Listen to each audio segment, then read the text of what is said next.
A revolution, a forcible overthrow of a government or social order in favor of a new system. There are many revolutions like the American and the French Revolution, but the end of this one you should know about and what led to the Russian Revolution.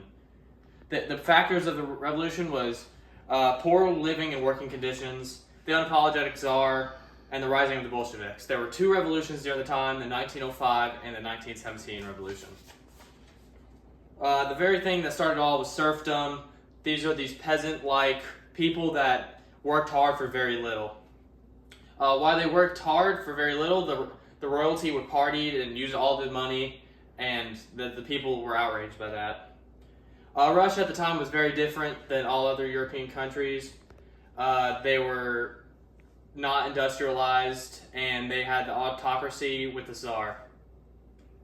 What also was a big factor was the changing of the Tsars. Before Tsar Nicholas II, there were two other Tsars that died in a pretty close manner to each other, so he was very unprepared to take control, and that led to a lot of things.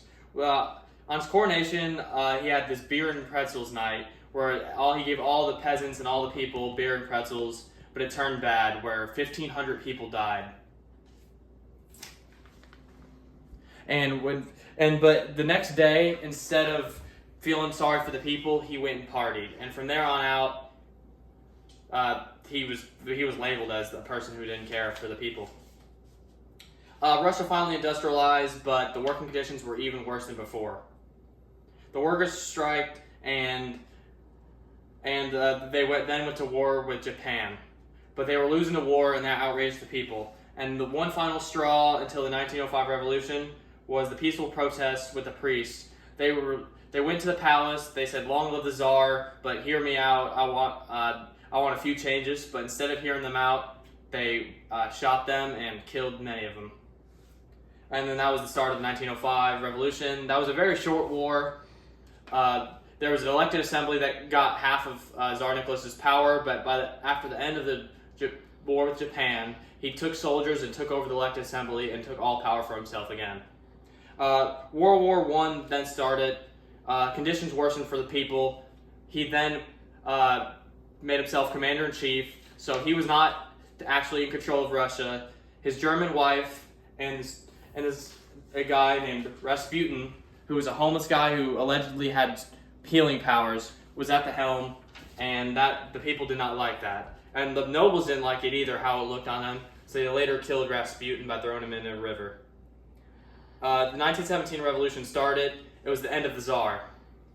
He was on the way home from war because he knew things were going bad, but soldiers stopped him and told him that he has to give away his power because things are going bad. So he was basically forced to abdicate his power, and he did. So the end of the 300-plus year system of the Tsars were then over. They got replaced by a dual power system of the provisional government and the Soviets.